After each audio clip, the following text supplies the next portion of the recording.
Leitura parcial das páginas 95 e 96 do livro O Poder do Subconsciente, do Dr. Joseph Murphy. Os 17 principais pontos do capítulo 18.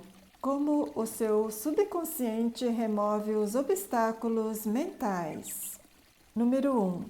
A solução sempre está dentro do problema. A resposta está em cada questão. A infinita inteligência responde-lhe na medida em que a chamar com fé e confiança. Número 2.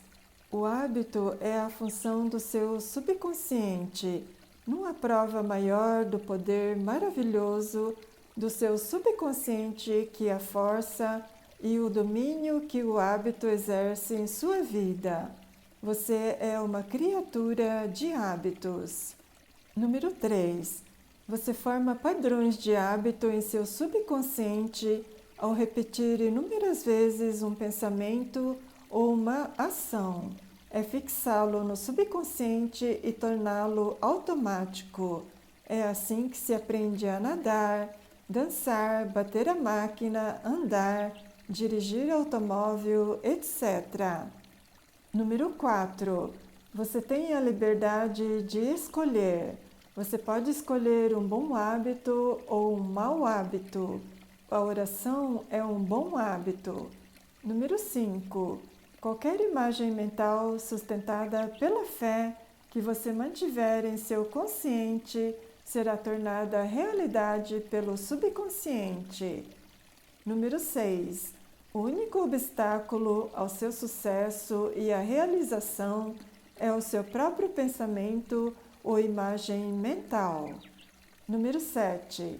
Quando sua atenção devagar traga de volta pela contemplação do seu bem ou objetivo. Faça disso um hábito. A isso se dá o nome de disciplinar a mente. Número 8. Sua mente consciente é a máquina fotográfica e sua mente subconsciente é a chapa sensível em que se imprime ou registra a imagem. Número 9. O único azar que persegue qualquer pessoa é um pensamento de medo repetido interminavelmente na mente. Acabe com o azar, tendo a certeza de que levará a bom termo, em divina ordem, tudo aquilo que iniciar. Imagine o final feliz e mantenha-o com confiança. Número 10. Para formar um novo hábito, você tem de estar convencido de que ele é desejável.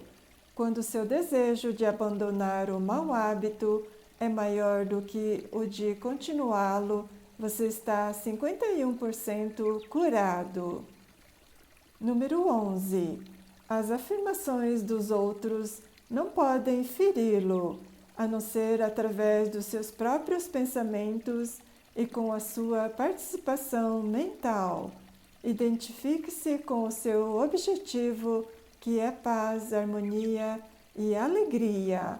Você é o único ser pensante em seu universo. Número 12. A bebida em excesso é um desejo inconsciente de fuga. A causa do alcoolismo é o pensamento negativo e destrutivo. A cura é pensar em liberdade, abstenção e perfeição e sentir a sensação de sua realização. Número 13. Muitas pessoas continuam alcoólatras porque se recusam a admitir que o são. Número 14. A lei do seu subconsciente, que o manteve em escravidão e lhe impediu a liberdade de ação, vai lhe dar liberdade e felicidade. Depende tudo de como você vai utilizá-la. Número 15. Sua imaginação levou-o à garrafa. Deixe agora que ela o leve à liberdade, imaginando que está livre. Número 16. A verdadeira causa do alcoolismo é o pensamento negativo e destrutivo. Como um homem pensa em seu coração, mente subconsciente, assim ele é. Número 17. Quando o medo bate à porta da sua mente, deixe que a fé em Deus e em todas as coisas boas a abra. Muito obrigada por estar aqui. Seja feliz agora e para sempre.